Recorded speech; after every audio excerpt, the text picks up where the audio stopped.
My name is Kate Morgan, and the night everything cracked open started with a single sentence that landed like a blade. Maybe if you were more like your sister. The table erupted in applause for Khloe's shiny new attorney job while I sat there, smiling through the familiar sting of being the family's quiet disappointment. They didn't know the truth, not yet. They didn't know the world had already shifted, that a storm was building behind the soft glow of restaurant lights. And when the TV in the corner flickered to breaking news, the entire hierarchy of my family was seconds from imploding. My mother didn't even try to soften it.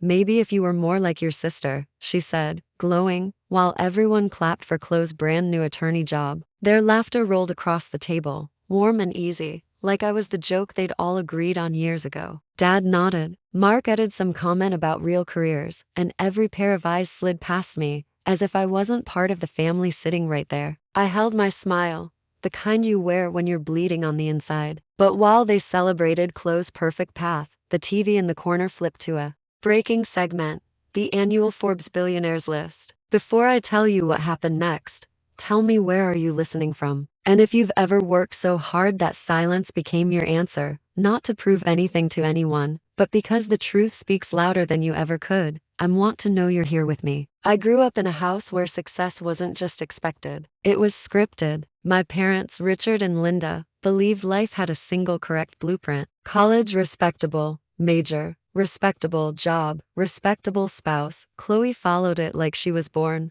holding the instruction manual. I didn't, and that alone made me an anomaly they didn't quite know what to do with. When we were kids, Khloe's report cards went on the fridge. Mine went into a drawer, not because they were bad. That I graduated early, took college courses in high school, won a regional coding competition at 16, but because none of it fit the picture my parents painted for the world. Code wasn't impressive. Law was impressive. Medicine was impressive. Anything involving a suit and a nameplate on an office door was impressive. So, even now, sitting in that restaurant packed, with relatives and friends clinking glasses for Khloe's shiny new attorney job, I shouldn't have been surprised when Mom said it again. The comparison, the sigh, the feeling that she was apologizing for having a daughter who didn't match the decor. The place smelled like rosemary bread and cheap celebratory champagne. Khloe sat in the center of the long table, face glowing under the warm pendant lights. She looked perfect: hair, smoothed back, soft pink suit, posture straight, like she'd practiced for a courtroom that hadn't even met her yet. Dad kept bragging to Mark's parents about her future cases. She'd win someday. Promotions she'd earn someday. Firms she'd change someday. They listened with wide eyes, nodding like they were witnessing the beginning of a legend. I sat 3 seats down, close enough to hear everything, but far enough to be forgotten when the conversation looped back around to real careers and proper paths. It was almost impressive how effortlessly they could exclude me without ever acknowledging they were doing it. Mark leaned over his wine glass and said something about how law required discipline and real commitment, giving me a quick, polite smile that carried the sting of condescension. He'd made comments like that for years. Some jobs take grit, he once said when I visited home during my first year of building Lumos Play from my dorm room. Not just luck or apps. As if entire industries could be reduced to a 4-letter word. Mom reached over and squeezed Khloe's wrist the way she always did when she felt proud. You always make us so happy, she said. So steady, so reliable. Her eyes flicked briefly to me, softening just enough to hide the judgment underneath. Some people are just born knowing what matters. I didn't react. You learn not to when it's been your entire life. You learn to fold your hurt into the corners of yourself, to breathe through the sting, to stay quiet so you don't look dramatic or defensive. Silence was the safest currency I had in this family, but inside there was always that familiar ache. The one that whispered that no matter what I built, no matter how far Lumos Play grew, it would never measure up to Khloe's law degree in their eyes. My studio in New York, the teams in Tokyo and Berlin, the tech we'd created that reshaped mobile gaming, they felt impossibly distant from the world my parents valued. Still, I came that night. I showed up, brought flowers, wished her well because she was my sister. And some small part of me kept hoping that if I stayed long enough, tried hard enough, maybe they'd see me, really see me. I didn't know it then, but the moment that changed everything was already set in motion. The lights, the speeches, the TV in the corner quietly playing the evening news. All of it was about to collide. The night before Khloe's wedding felt like a dress rehearsal for everything. my family had ever believed about me. You'd think a rehearsal dinner would be warm, sentimental, full of shared stories and inside jokes. Instead, it felt like stepping onto a stage where everyone already knew their part except me. I wasn't cast as a sister or a daughter. I was cast as a placeholder, a necessary seat filler who didn't quite belong in the picture. The ballroom was already decorated for the next day. Soft gold lights draped along the walls, white roses arranged in tall glass vases, the faint scent of vanilla and eucalyptus floating through the air. Khloe and Mark moved through the room like royalty accepting tributes. Meanwhile, I found myself at the edges again, blending into the background, the way I'd unconsciously learned to over the years. When the coordinator handed out seating cards, that old ache in my chest tightened. Khloe and Mark's closest friends and family sat up front. My parents, grandparents, and Mark's extended family filled the side rows. My card table 9 near the busing station, close enough to hear kitchen doors swinging open far enough to make it clear I wasn't central to the celebration. It was a familiar kind of exclusion, the kind that stings, not because it's loud, but because it's quiet and intentional. Khloe barely looked at me as she passed by, hair perfectly curled, dress flowing behind her. "Don't forget to wear something elegant tomorrow," she said lightly, as if offering helpful advice rather than delivering another subtle dig. "The photographers will be everywhere." "Sure," I said. "I'll keep that in mind." She was already walking away before the words left my mouth. Mark joined her, muttering something about how tech people always struggled with formal events. He probably didn't think I could hear him. Or maybe he did. It didn't matter. It was the kind of joke he made, often soft enough for plausible deniability, sharp enough to land exactly where he wanted it to. I'd been dealing with comments like that since my early 20s. When I dropped out of a traditional grad program to pursue my startup full-time, Dad called it a phase. Mom suggested I join Khloe's study group to learn some real skills. Their attempts to redirect me weren't malicious, at least not in their minds. They simply didn't understand a world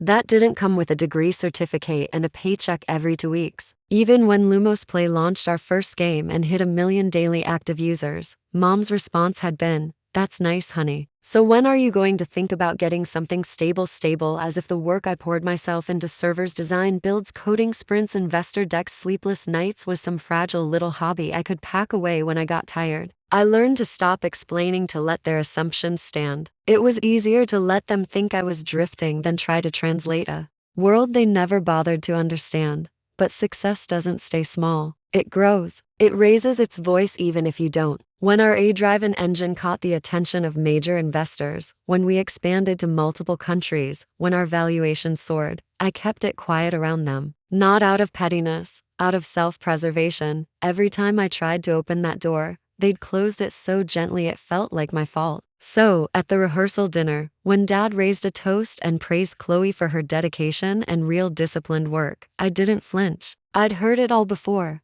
so many times the words barely brushed my skin anymore. But the room felt different that night, heavier, almost theatrical. Like every condescending remark, every dismissive glance, every whispered laugh was setting the stage for something I couldn't yet see. The last blow came when Khloe stepped up to practice her speech. She looked straight at me. "And thank you to everyone who supported real ambition," she said, smiling like honey over ice. "It takes commitment to choose a serious career." A few guests chuckled. Mark smirked. Dad nodded approvingly. I just stood there, my hands clasped in front of me, nails biting into my skin. I didn't cry, didn't argue, didn't give them the satisfaction of seeing me fold, but inside, something shifted. A slow, steady burn began building in my chest. Not rage, not jealousy, something quieter, more dangerous: clarity. Because while they stood there basking in the glow of Khloe's perfect path, they had no idea what was coming. No idea what the next day held. No idea that the entire narrative they'd built, the hierarchy they'd worshipped, was minutes from collapsing.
They didn't know the world was already whispering my name. The wedding venue looked like a magazine spread, white hydrangeas floating candles, soft music echoing through the open hall. Everyone kept saying it was picture perfect, and maybe it was, just not for me. When I arrived, a coordinator glanced at my place card and guided me straight to table 9, back corner, same as rehearsal. Close enough to hear the clatter of trays and the hiss of the kitchen door far enough that no one would mistake me for an important guest. My parents didn't notice. They were already busy greeting Mark's family. Like newfound royalty, Khloe stood beside them, shimmering in her gown, glowing in a way that made the whole room lean toward her. I sat quietly smoothing the front of my dress, reminding myself to breathe. This was her day. I came for her, not for approval, not for recognition, just to show up the way I always had. But the distance between us felt wider than the room. Dinner began, and the hum of polite conversation filled the space. From my corner,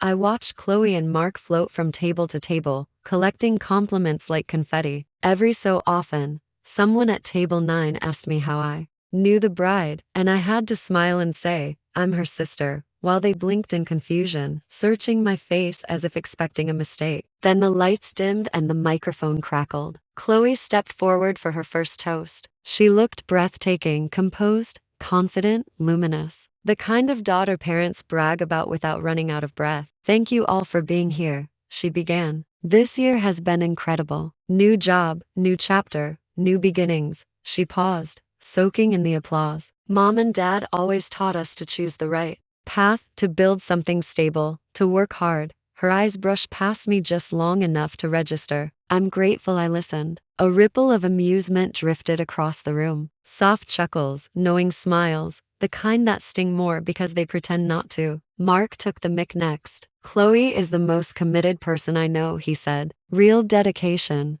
real work ethic. He smiled at the crowd, then at my parents. Not everyone chooses a serious career, but she did. People laughed openly this time. My mother dabbed her eyes. Dad nodded, pride written all over him like the moment. Validated years of parenting choices. Their daughter, the attorney, their prize. Then Dad stepped up. Khloe has always understood the value of effort. He said she's steady, focused. She knows what real success looks like. He didn't say my name, but he didn't have to. Every head instinctively turned toward table 9. A hot, familiar wave pressed against my chest. I sat perfectly still, hands folded, face neutral. Silence was the only armor I had. Somewhere between the speeches and dessert, my phone buzzed. I slid it under the table. Ava Chen ranking drops in 20. My pulse thudded. Once hard. Not panic, not excitement, just awareness. Around me, the celebration swelled. Guests toasted Khloe's career, her bright future, her real job. Every compliment sharpened the edges of the moment, carving me out of the picture even more clearly. And still I said nothing. 5 minutes later, a couple at the next table pulled out their phone. The husband frowned at the screen, then tapped it. The wife gasped softly. Then more phones lit up. One table, then another. A wave spreading in slow motion. The TV near the bar flickered. A banner slid across the screen. Breaking news. Annual Forbes billionaires list released. Voices quieted. Chairs shifted. Someone whispered, "Wait, is that another?" Leaned closer to the TV. No way. That's her. That's Kate Morgan. The air in the room changed. It tightened, sharpened, dropped into a hush, so complete it felt physical. Then my name appeared on the screen. Kate Morgan, youngest self-made billionaire in gaming. Lumos play valuation 8.5 B. Personal net worth 2.1 B. Forks froze midair. Laughter died. Breath caught in throats. 200 people stared at the screen. Then they slowly turned toward table 9 toward me. For the first time in my life, the entire room finally saw me and none of them knew what to do with it. The moment my name flashed across the TV, the entire ballroom transformed. It felt like someone had reached into the room and yanked the sound out of it. Music cut. Conversation stopped mid-sentence. Even the servers froze, trays suspended in their hands, eyes flicking toward the glowing screen. I stayed seated at table 9, my palms resting lightly on my dress, my heartbeat strangely steady. Not proud, not triumphant, just calm. A different kind of calm than I'd ever known around my family. The kind that comes when the truth finally steps into the light on its own. A guest near the bar whispered, "Is this real?" Another pointed at the screen. "That's her. That's Kate. Khloe's face drained of color. She blinked hard like the screen might correct itself if she focused long enough. Mark's jaw tightened. Mom pressed a hand to her chest. Dad stared as if the world had tilted under his feet. Then Ava appeared, weaving through the crowd with the assuredness of someone who had walked into breaking stories like this before. She reached my table, offered a small nod, and spoke loud enough for those closest to hear. Kate, she said, congratulations. The piece is live. It's already climbing. Her voice cut through the silence like a clean blade. I rose, not dramatically, not slowly, just naturally. The way you stand when someone calls your name and you're no longer hiding from it. Eyes followed me like magnets. I could feel the weight of 200 shocked breaths pressing toward me. Ava continued, Lumos Play's valuation and your profile are front page features. Media outlets are already covering it. Behind her, the TV scrolled through the details. A-driven game systems, 85 million daily players, global offices, the valuation that surpassed industries. My parents worshipped my name plastered next to people they'd admired their whole lives. Dad finally moved. He stepped toward me, one hand gripping the back of a chair like he needed help staying upright. Kate, this has to be a mistake, he said, voice thin. It isn't, I replied. No anger, no edge, just truth. But you make games. The way he said games, small, trivial, childish, carried years of dismissal in a single word. I built a company, I said, and the work I've been doing, this is what it has been. Mom's eyes glistened. Why didn't you tell us? I let out the softest breath. I tried for years. Khloe finally spoke, her voice cracking. You're telling me that all this time while I was fighting for internships, studying all night, trying to make something of myself, you were just sitting there knowing you were. She gestured helplessly toward the TV. This I wasn't sitting, I said. I was working. You just didn't see it because you never asked. She stepped back like the words hit her physically. This was my wedding day, she said. My moment. I know I answered, and I didn't want this to happen today. But I didn't control the list. I didn't control the timing. Mark cut in. You could have warned us. I looked at him. When would I have had the chance? Before or after the jokes about real jobs? His face hardened. He looked away first. Around us, guests whispered, not the mocking whispers from earlier, but the kind that tasted like and regret. A few people tried to smile at me as if patching over the last hour with sudden friendliness. One woman clutched her daughter's hand, murmuring about internships. A cousin who hadn't spoken to me since high school mouthed congratulations like we'd been close all along. I felt none of it. Ava leaned in. Reporters want a statement and CNBC wants you tomorrow morning. I'll be ready, I said. Dad ran a hand down his face. Kate, I don't understand how we missed this. I met his eyes. Because you didn't look. That was when Khloe's composure finally cracked. She stepped down from the head table, her dress sweeping the floor, and stood directly in front of me. You let me think you were failing, she whispered. All these years, you let me carry everything alone. I didn't let you think anything, I replied. You just believed what made sense to you. Her lip trembled. I didn't know. No, I said quietly. You didn't want to. She inhaled sharply, pain flickering across her features. Not anger anymore. Or something more complicated. Shame, maybe. Fear, loss. The beginning of an understanding she didn't want to face. Then Mom approached. Kate, she said softly, please talk to us. We didn't know. We thought. Her voice broke. We thought you needed guidance. Guidance? The word left me before I could soften it. All I ever needed was respect. Silence stretched between us. I could feel the whole room holding its breath, watching the family who had spent their lives preaching about success realize they'd overlooked their own daughter's empire. A waiter passed by with a tray, hesitated as if unsure whether to serve champagne to a room in mourning or celebration. The band quietly lowered their instruments. Even the children in the back stopped moving, sensing the tension in the air. Finally, I straightened my shoulders. I'm leaving, I said. This moment isn't mine. It's still Khloe's day,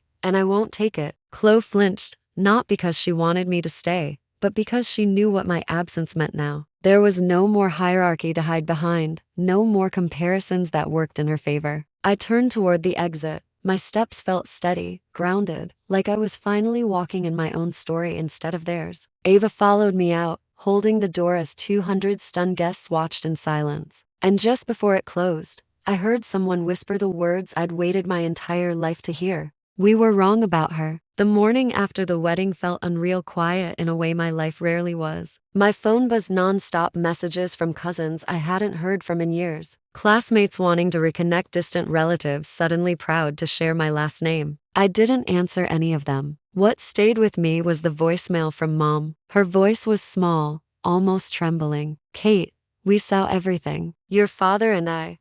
There's no excuse. We want to talk. Please." That afternoon, I sat under the studio lights at CNBC answering questions about Lumo's play, about leadership, about building something from nothing. When the anchor asked about family, I chose honesty without bitterness. "Sometimes the people closest to you don't see you until the world does," I said. "But success doesn't erase the hurt. It just teaches you what you'll accept moving forward." After the segment aired, Mom called again. "We want to understand you this time," she said. "For real." I looked out at the skyline from my penthouse, the life I built without their applause, and finally said, "I'll come tonight." But things only move forward if respect does too. For the first time in years, she agreed without hesitation. That evening, I walked into my parents' home with a steadiness I didn't recognize in myself. Not anger, not triumph, just clarity. We talked for hours about the years they dismissed my work, the walls we built, the space I needed to breathe. They apologized without deflecting, and for the first time, I let myself believe they meant it. Maybe we wouldn't fix everything overnight, but the foundation finally felt real. And if you've ever fought to be seen, truly seen, you're not alone. Hit subscribe before the next twist drops. This story isn't done shocking you yet.